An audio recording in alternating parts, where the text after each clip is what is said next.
Hello बच्चों लोग, क्या हाल चाल? बढ़िया सब। मैं आपका coach mentor Y K Tripathi from Y K Tripathi classes Kolkata, और हम रैपिड रिवीजन सीरीज में अकाउंट्स एंड इट्स क्लासिफिकेशन की बात कर रहे हैं।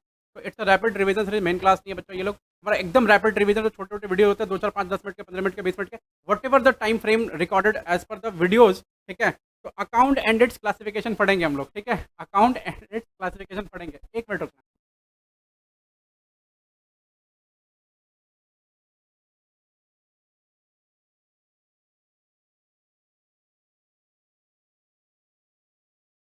आ जाओ, चलो फटाफट अकाउंट और उसका क्लासिफिकेशन पढ़ते हैं। अकाउंट का मतलब क्या होता है? इंपॉर्टेंट पार्ट है, इस पे ना क्वेश्चन आएंगे परीक्षा में। ठीक है, ऐसा। हेलो,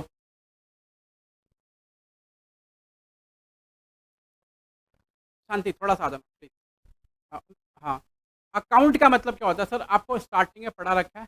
अकाउंट का मतलब सर, ये समराइज रिकॉर्ड होता है। फिर से बोलो, धीरे से बोलो, आराम से बोलो। समराइज रिकॉर्ड होता है सारा ट्रांजैक्शंस का during a given period of time. ठीक है, समराइज रिकॉर्ड होता है सारा ट्रांजैक्शन का during a given period of time and relating to a person और अ थिंग। जैसे मान लो, एग्जाम्पल के तौर पे, अगर मान लो मैंने ना मिस्टर एक्स से 10 बार परचेज किया।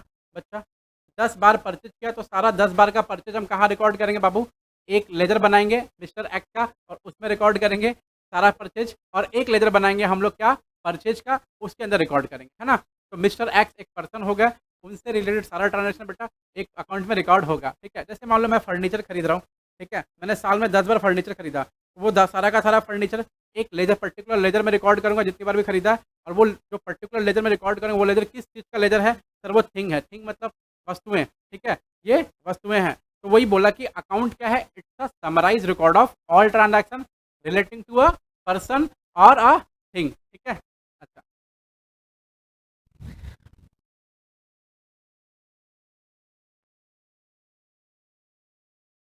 तो पढ़ाई लिखाई छोड़ कर तुम लोग सब करते हैं ना क्लास में?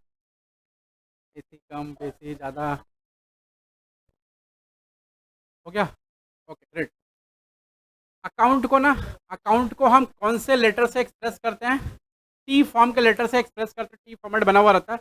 इसके दो साइड्स होते हैं। पहला साइड्स का नाम, पहला डेबिट और राइट हैंड साइड में होता है, और क्रेडिट लेफ्ट हैंड साइड में होता है। जैसे हम खड़े हैं तो राइट हैंड साइड में डेबिट आ गया, और लेफ्ट हैंड साइड में क्या आ जाएगा? क्रेडिट आ जाएगा। ठीक है, classification of account. Classification of account जो है हमारा कैसे होता है? क्लासिफिक क्या हुआ?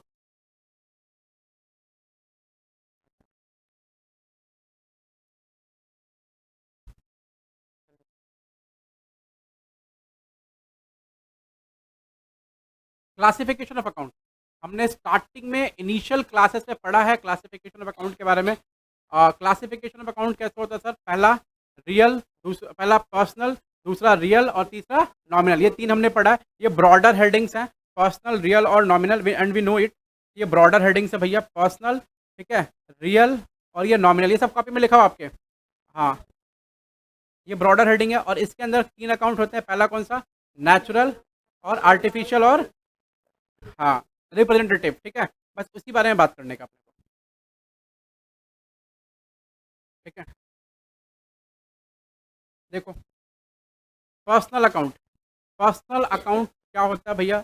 वो किसी पर्सन के नेम से रिलेटेड होता है, फर्म के नेम से रिलेटेड होता है, इंस्टीट्यूशन के नेम से रिलेटेड होता है। लाइक रोहित, ठीक है, विकास, नाजिया, रिलायंस इंडस्ट्रीज, श्री जैन विद्यालय। ठीक है, ये रोहित, विकास, नाजिया, ये कौन है? पर्सन है। इंस्टीट्यूशन रिलायंस इंडस्ट्रीज, और फिर श्री जैन विद्यालय है। ठीक है, ऐसा। Personal account can be further classified as, मतलब पर्सनल अकाउंट के तीन पार्ट होते हैं। पहला पर्सनल अकाउंट किससे रिलेटेड होता है भैया? पर्सनल अकाउंट रिलेटेड होता है नाम से। पर्सनल अकाउंट के तीन पार्ट होते हैं। पहला नेचुरल पर्सनल अकाउंट, दूसरा आर्टिफिशियल पर्सनल अकाउंट, और तीसरा representative personal account. Natural personal account का मतलब जो क्रिएशन ऑफ गॉड है उनको नेचुरल पर्सनल अकाउंट बोला गया। जैसे विक्की, अतीक, निकिता, किटी सी, ये क्या है? नेचुरल पर्सनल अकाउंट है। ठीक है, दूसरा आर्टिफिशियल पर्सनल अकाउंट का मतलब क्या है? The person could be artificial person like companies, body, corporate, association of person, partnership. ये सब आपको पता है, आपने बिजनेस स्टडीज में पढ़ा हुआ है, इसके बारे में बात नहीं करेंगे। एग्जाम्पल के तौर पे Neelu plastic, Videocon industries, Infosys technologies, charitable कोई ट्रस्ट होगा, स्टेट बैंक ऑफ इंडिया। ये सब कौन है? Artificial personal account. मतलब ये मैन मेड है, हमने इनको बनाया है, इनको इसलिए हमने आर्टिफिशियल पर्सनल अकाउंट बोला। हमने इनको बनाया इसलिए इसको हमने आर्टिफिशियल पर्सनल अकाउंट बोला, ठीक है। अच्छा, उसके बाद में क्या आया, representative personal account. Representative personal account का मतलब क्या हो गया,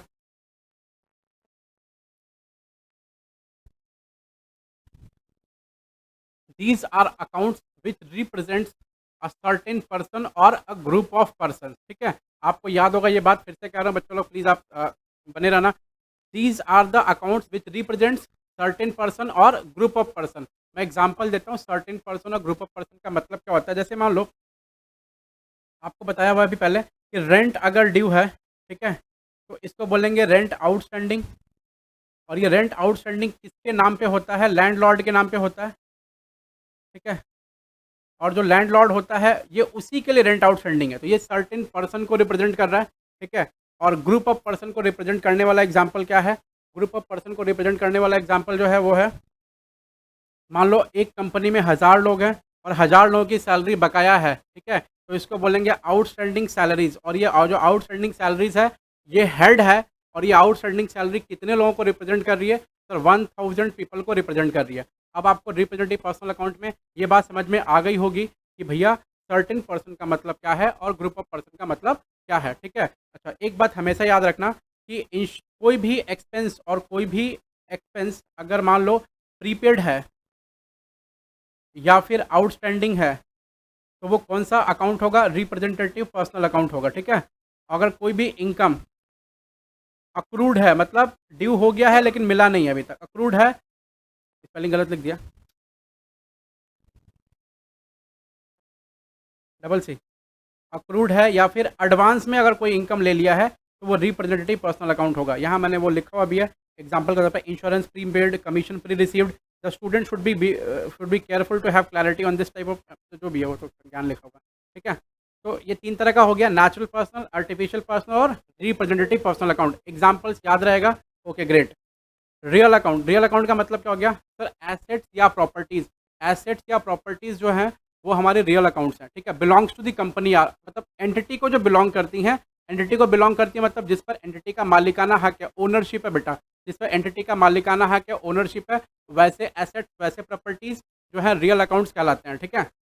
वैसे पूरी दुनिया में जितना कुछ दिख रहा है, हवा पेड़ पौधा पानी बाहर, सब कुछ क्या है, रियल अकाउंट है। लेकिन क्या उन पर कंपनी का अधिकार है, क्या नहीं है।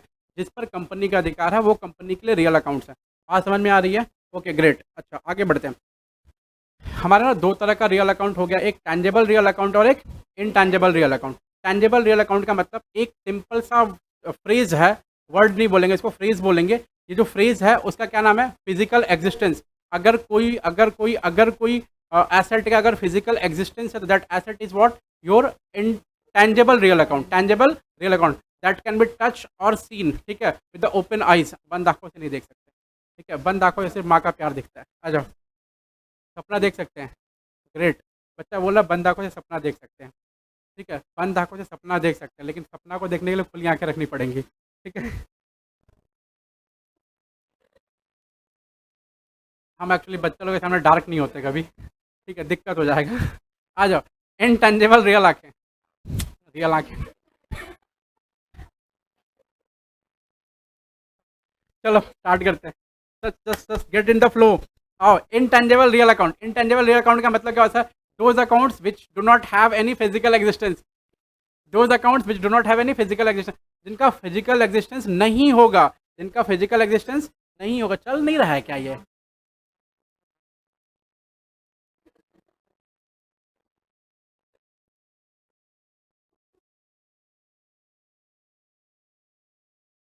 ओह ग्रेट, क्या बात है, देख रहे हैं बच्चा अंग्रेजी बोल रहा है, बहुत बढ़िया मुन्ना।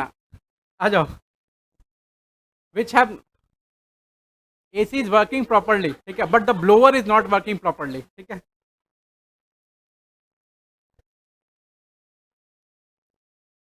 एसी, अरे इससे इंग्लिश तो बड़ा अच्छा है, तेरा इंग्लिश सच में बड़ा अच्छा है, कैसे इतना अच्छा बोली, ये लाइन अच्छा नहीं बोल पाता कोई। You are constantly being irritated with the AC, good. इसका लाइन मतलब ग्रामर थोड़ा बड़ा अच्छा है इसका मतलब। आ जाओ, इंटेंजेबल रियल अकाउंट मतलब which have no physical existence, ठीक है। अच्छा, ये बताया कोई मेरे को, ये जो ग्रामर, टाइम नहीं है, छोड़ दो, ठीक है। इंटेंजेबल रियल अकाउंट मतलब which have no physical existence, जिसका फिजिकल एग्जिस्टेंस नहीं होता है, जैसे goodwill, trademark, patent, copyright, intellectual property rights, ठीक है, ये सब क्या है, ये सब इंटेंजिबल एसेट्स हैं। अच्छा, इंटेंजिबल एसेट पे कौन सा एस अप्लाई होता है, जल्दी बोलो ना फटाफट, कौन सा एस अप्लाई होता है, एस नंबर 26। टेंजेबल एसेट पे कौन सा एस अप्लाई होता है, एस नंबर 10। एस 6 नहीं है, एस 6 जो है वो 2014 या 15 में हटा दिया गया, ठीक है, हो गया। Now next, nominal account. Nominal account का मतलब क्या होता है, सुनो, एकदम 4 वर्ड आपको याद रखना है। जो भी आइटम, जो भी आइटम ऑफ अकाउंट, अगर जो भी आइटम ऑफ अकाउंट, तुम लोग ऐसे हरकत करते हो हंसी आ जाती है। नहीं नहीं, आप ठीक है। चलो शांति से, आपको एकदम स्क्रीन की तरफ देखने का, ठीक है, ठीक है, और प्लीज़ पढ़ाई में ध्यान रखने का। आ जाओ, क्या बोलना था मेरे को, नॉमिनल अकाउंट, ठीक है। हाँ, 4 वर्ड याद रखना, क्या क्या बोलो, income, income, income, income, expense, gains, और बताओ प्लीज लॉसेस, ठीक है। फिर से देखो, please please please get in the flow. 4 word याद रखने हैं आपको, कौन सा, इनकम, एक्सपेंस, लॉसेस, गेन्स, ठीक है। हाँ, इनकम, एक्सपेंस, लॉसेस, गेन्स। अब इसको किसी भी फ्लो में याद कर लो, सारा एक्सपेंसेस एंड लॉसेस एक जगह, सारा इनकम्स एंड गेन्स एक जगह। वो सारे कौन से अकाउंट्स होंगे बेटा, वो सारे के सारे होंगे नॉमिनल अकाउंट होंगे, ठीक है, याद रहेगा सबको, ओके ग्रेट। एक होता है वैल्यूएशन अकाउंट, और बताता हूँ, ये थोड़ा सा है, जब हम एसेट, हाँ, ये थोड़ा सा है, हाँ, ये कोई बुक्स वगैरह में नहीं दिया हुआ, लेकिन वैल्यूएशन अकाउंट होता है बेसिकली, जब हम एसेट को वैल्यू करते हैं, एसेट की वैल्यू को एक्चुअली कम, एसेट का वैल्यू एक्चुअली कम कम नहीं होता है, हम बस अपने कंजर्वेटिज्म प्रिंसिपल के तौर पर उसको कम करते हैं, तो इसीलिए वैल्यूएशन अकाउंट का यूज़ करना पड़ता है। जैसे सारा प्रोविजंस जो होता है ना, वो वैल्यूएशन अकाउंट में आता है, बस इतना याद रखना, ठीक है। चलो, तो बच्चों लोग, अकाउंट वाला हमारा जो लेक्चर है वो हमारा खत्म होता है अभी, और आगे बढ़ते हैं हम अगले लेक्चर की तरफ।